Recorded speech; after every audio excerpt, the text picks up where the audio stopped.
The city of Little Falls was chartered in 1895.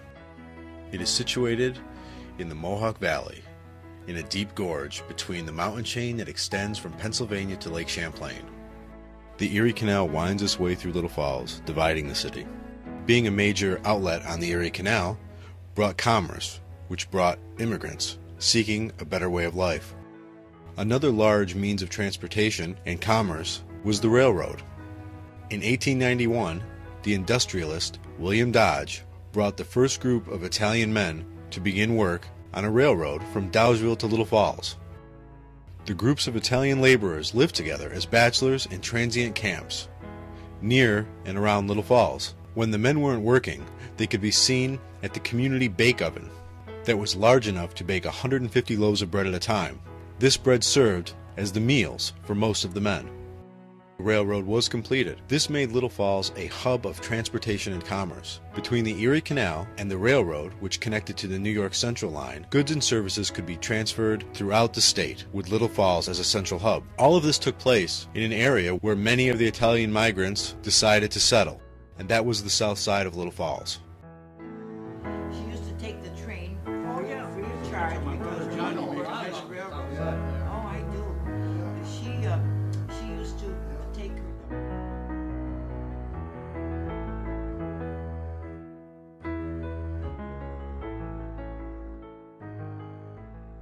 There was a railroad track up here in the West Shore Road when I was a kid.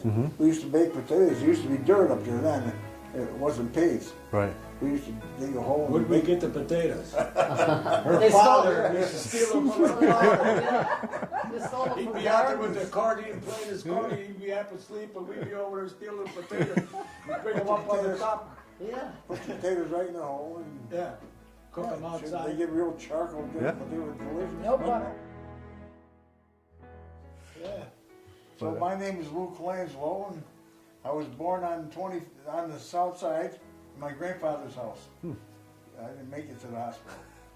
That was 24 Flint Avenue. Now I live at 25 Flint Avenue across the street, and I still live there. Yeah, I've been there. I'm 70 years old now, and I still live there to this day.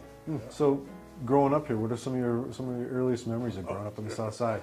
There was a lot of kids then. Yeah. There was nobody locked their doors. A lot of relations, and everybody sort of looked out for each other. If somebody's mother saw me doing something wrong, they would tell my mom. They got the report. She knew about it before you got home. Yeah. And I learned to swim in the canal down there though, by Moss Island on the ledge down there. They used to call it Bear-Ass Beach. Yeah. Nobody wore a bathing suit. When the boat came, everybody jumped in the water. My name is Paul Restanti, and I'm 81 years old. Wow. And I was born on the south side, 3 West Shore Street, which is right on the hill up there. I mean, we were in the milk business. My father started in 1942 in the milk business, and we stayed in it till 1973. And we had an ice cream store on the south side. And the lift bridge was working there at the time. And when the bridge went up, they couldn't cross, all the traffic backed up, and I got all the business. Everybody bought ice cream off.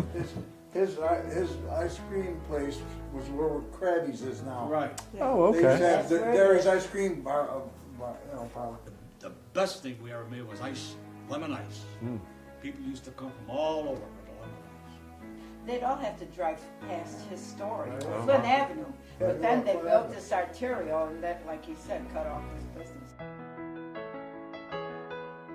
I'm Mary Staffel, and we live next door, but I grew up here on the south side. Now, let's talk about food, okay? Because that's my primary interest. We had the grocery store, so we ate well. I mean, my mother sliced sun-kissed oranges, fresh juice, sprinkled some juice, sugar over it. We had fried pizza, but my mother made regular big meals, roast pork with some sauerkraut and spaghetti sauce and homemade soup and this and that.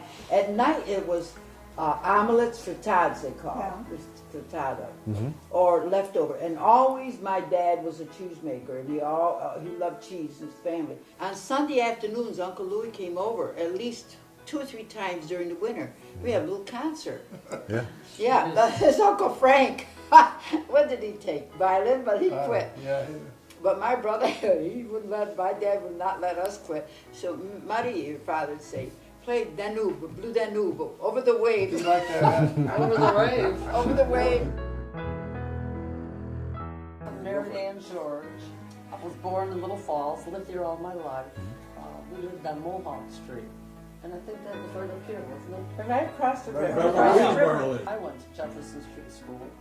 And the same, when the bridge was ready to go up, we'd run down and jump on it. That's funny. And there was a teacher. Her name was Miss Diven. Sixth grade teacher. And she used to, I don't know where she got the right. I think we were mean or something. We had to give her a nickel or something. When she accumulated enough, we had to run down here and buy her HB cough drops. Right in this building. Chelsea Romano's story. And I was born and brought up on Southern Avenue. I didn't do the ice skating thing here. Oh, no. We No, walked they- up to the old river, Right. the old canal they called Yeah, it. they You had ponds. did? Yes. No. We Yeah, the walked ponds. up there. By the time we got there, we were froze. So the guys used to build a big bonfire, and the guys used to play hockey, ice hockey up there. Oh, wow. They all had skates with the long blades, you know, the hockey Yeah. skates, and of course we had just the little skates. Yeah. And so we had to be careful because they were all over the rink. Mm-hmm. Never And knew that. other than that, we, had to walk 4 times a day back and forth to school, Yeah. lunch, and I Lunch, remember okay. one day being late, going back from lunch, Mm-hmm. and I was coming through the park, and there was like a slope as you go into the park. Yeah. I slid all the way down, all the way down. We're talking about the stories and how everybody long you guys were here. What do you think made the South Side itself sort of a focal point for Italian Americans instead of maybe other areas in Little Falls? What brought everybody to like Italian Americans, Slovaks Well, to this the side? The work brought it. You see, down on Mill Street, there was a tannery, Yeah. a leather shop, there was an underwear shop, there was a shoe shop, there was We had Gilbert's Gilbert's over up there. here. And that's what brought them over to the south side. Yeah. We didn't cross the bridge. Oh, The no. Irish were on that side, the Italians were on this side. And that's the way it was. Nobody crossed the bridge. Because we're Italians, because this is where we belong. This is Yeah. where we belong. We didn't belong over on the north side. But you had everything here. The only reason we had to cross the river was to go to church School. and I'm talking about 6th grade. You still had school school here, here. elementary school Yeah. here. And then to go to the movies and to go to Main Street. But Josie Lamano took care of all the gift shopping for people here on the south side. We had all the candy and ice cream we wanted. We've been talking about Lamana's. This was Lamana's grocery? The local grocery store was here, and all the kids gathered here. This is where you'd find a lot of the kids playing all behind those buildings.